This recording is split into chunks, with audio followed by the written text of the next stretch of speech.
हाँ खोलेंगे, गाड़ी खोलेंगे।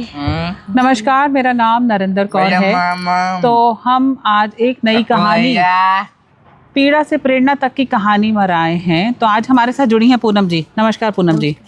और उनका बेटा है हिमांशु। हिमांशु को बचपन में क्या हुआ, आज उसकी ये हालत है, तो हम इनसे ही जानते हैं इन्हीं की कहानी। तो पूनम जी, आप मुझे बताइए कि जब ये पैदा हुआ तो क्या हुआ था? ये रोया नहीं था मैम। ये रोया नहीं था? हाँ जी, होने के बाद रोया नहीं था। हेलो हेलो, नमस्कार। तो बचपन में रोया नहीं था? नहीं। तो फिर क्या हुआ? उसके 6 महीने इसके रोया नहीं था। उसके बाद डिस्चार्ज कर दीनदयाल हॉस्पिटल में हुआ था ये। फिर उसके 6 महीने बाद में दौरे पड़ने लगे थे। अच्छा, सीजर्स हुए, दौरे पड़ने लगे। हाँ। तो दौरे में क्या होता था इसको? दौरे में ये सीधा ऐसे ही वो कट जाता था बिल्कुल। फिर इसको कोई दवाई दी उस टाइम? दवाई हाँ चल रही है? अब नहीं चल रही है। अब नहीं चल रही। तो फिर क्या इलाज कराया आपने जब इसका? हुआ? वहीं पे एडमिट करवाया। 1 महीने तक एडमिट रही क्योंकि वहाँ पे दौरे पड़ते रहे। फिर इसकी दवाई वगैरह चल, जब नॉर्मल हुआ जब उन्होंने डिस्चार्ज दिया इसको। नॉर्मल हुआ है तब डिस्चार्ज? हाँ। अच्छा, 1 महीने तक उसको दौरे पड़ते रहे? हाँ जी। तो दौरे पड़ने की दवाई फिर वहीं उसको वहीं से ही चल रही है। अच्छा, तो फिर बचपन में ही ये जब पैदा हुआ है, हाँ रोया नहीं उस टाइम? डॉक्टरों ने बताया नहीं कि इसको प्रॉब्लम है इसके दिमाग में? नहीं बताया है, कुछ नहीं बताया। तो कोई भी जवाब नहीं था? नहीं, कुछ भी नहीं। तो फिर आपने जिंदगी कैसे निकाली, किस तरीके से इसको बड़ा किया? निकाल रहे इसके सारे, जैसे ये काम, ये कहीं जाते तो मैं नहीं जाती, अगर मैं कहीं जाती तो ये नहीं जाते। इसके साथ एक तो हमें होना ही है, एक तो होना पड़ता है। एक तो होना ही। तो हाथ पैर चल रहे हैं, बाथरूम तक जा पाता है कि नहीं? हाँ, नहीं पकड़ के लेके जाते हैं। खाना पीना खा पाता है? नहीं, हम खिलाते हैं। इसके प्रॉपर काम हम करते हैं, सारे काम। हाँ। समझ पा रहा है कि नहीं पा रहा? कुछ नहीं समझ पाता है, हमें समझा भी देता है भी अपनी भाषा में, जैसे इसे बोलना आता है। रोटी को कुकू बोलता है, पानी को नाना। अच्छा, हाँ, ये अपनी भाषा में अपने हिसाब से हमें समझा देता है। तो फिर जब ये धीरे धीरे बड़ा, आपको क्या क्या दिक्कतों का सामना करना पड़ा आपने? मैम इस बच्चे की सारी दिक्कतें आई है बचपन से ही। कितने साल हो गए आपको? ये अब 16 साल का हो गया मैम। ये आपको 16 साल से आप इसको पाल रहे हो जी। तो आपकी ज़िंदगी में इतना बड़ा मोड़ आया जब ये पैदा हुआ। और बच्चे हैं आपके? हाँ। कितने बच्चे हैं आपके? 2 और हैं। 2 और हैं। तो कैसे फिर घर में किस तरीके से आपने? अब तो लड़की समझदार हो गई है तो मैं इसे संभालती तो घर वो संभाल लेती है। अच्छा, बड़ी हो गई है? हाँ, 21 साल की है। अच्छा। छोटा बेटा है 12 साल का। अच्छा, तो जब ये धीरे धीरे बड़ा हो रहा था तो आपने घर में घर का भी संभाला, इसको भी संभाला, तो कभी कोई समाज ने कभी किसी चीज़ में आपकी मदद करी कि नहीं करी?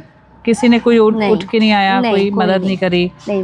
और पूछा भी नहीं कि इसको क्या हुआ है, किस तरीके से आप गुजारा कर रहे हो? किसी ने बता दिया वहाँ ले जाओ, तो हम हॉस्पिटल में भी फकीर बाबा सब जगह हो के आ चुके हैं, पर इससे कुछ नहीं हुआ।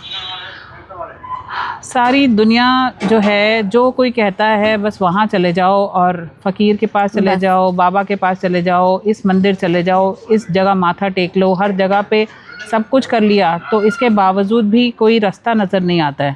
तो रास्ते जब नज़र आने बंद हो जाते हैं तो पेरेंट्स उम्मीद छोड़ देते हैं। वो उम्मीद नहीं रहती है कि आगे बच्चा ठीक होगा कि नहीं होगा।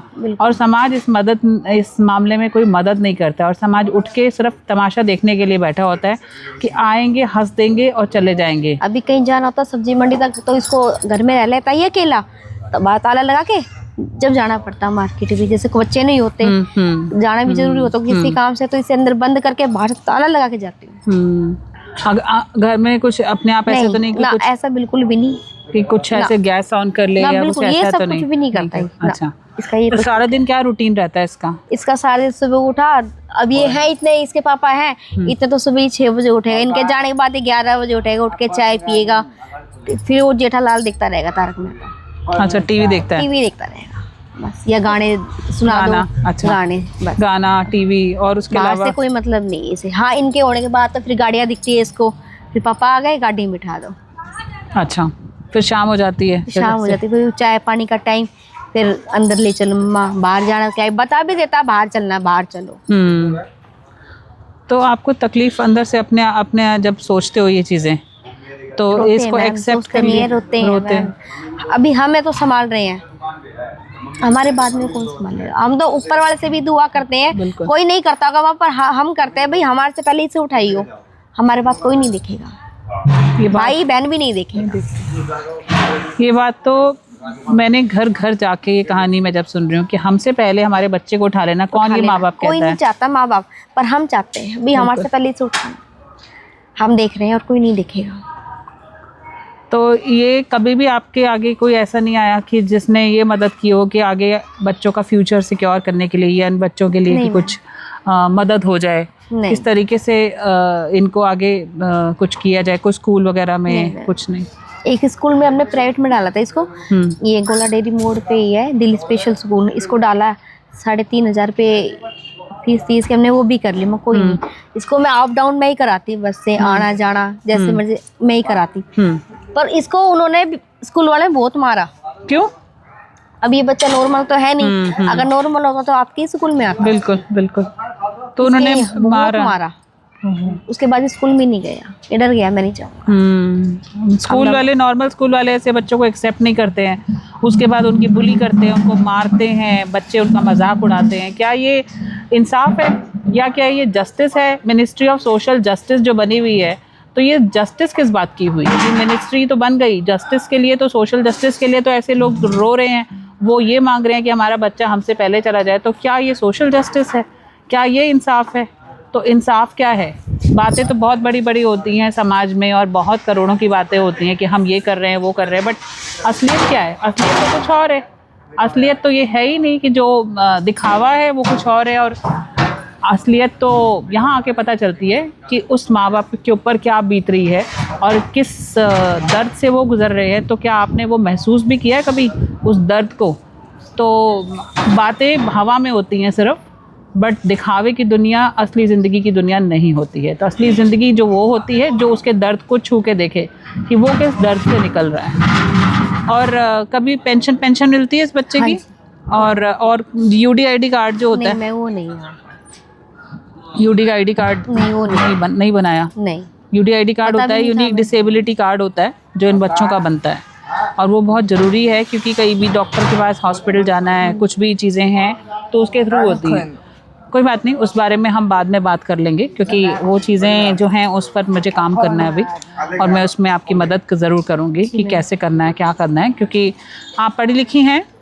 नहीं, मैं पढ़ी लिखी नहीं, पर मैं थोड़ा बहुत कर लेती हूँ। ठीक है। और आपका जो है दिनचर्या ये कि घर का काम और इसको संभालना जिंदगी में। कभी बाहर निकली इतने सालों में, कहीं घूमने जाना है? कभी सोचा कि कहीं घूमने इसको जाना? लेके जाते हैं, लेके जाते हैं, फिर वो गोदी में उठा के रखते हैं इसको। कहीं जाना होता है, तीर्थ आता है, वो लेके जाते हैं। और तो खैर कहाँ जाना है, कहीं शादी में भी जाते हैं ना।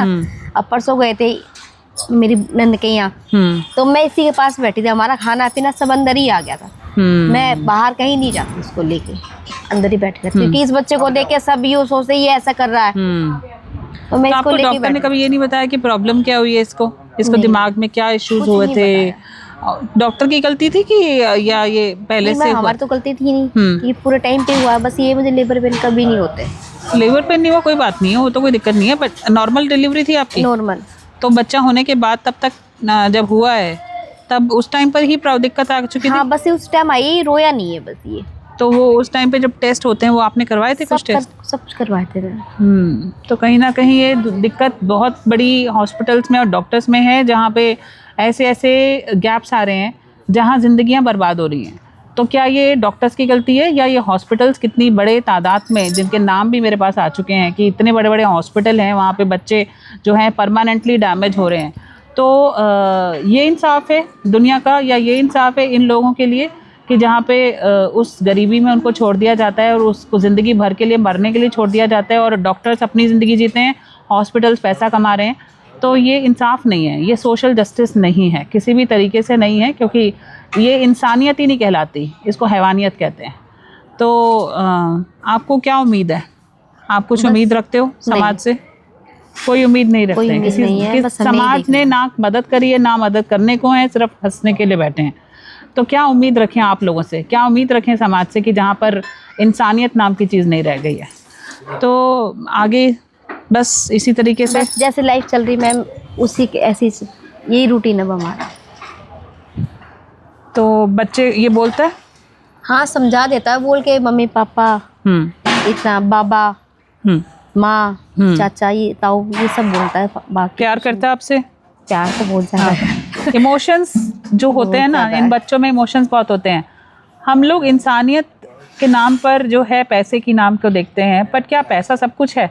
या पैसे के बलबूते पे आप ज़िंदगी अपनी संवार के अपने आप को मोक्ष की प्राप्ति कर लेंगे? बड़ी बड़ी बातें तो बहुत होती हैं, इंसानियत तो ये है जहाँ पे दूसरे की मदद की जाए, दूसरे की हेल्प की जाए, और ऐसे बच्चों की और ऐसे लोगों की मदद की जाए जहाँ उनको ज़रूरत है। तो प्यार की जो भाषा ये बच्चे जानते हैं, उस प्यार की भाषा को समझना बहुत ज़रूरी होता है, क्योंकि यही है जो ज़िंदगी का असली सार है, असली मोल है। तो इसी के साथ मैं ये कहानी ख़त्म करती हूँ, क्योंकि इस दुख भरी कहानी में मेरे पास और कुछ नहीं है ज़्यादा बोलने के लिए। शुक्रिया।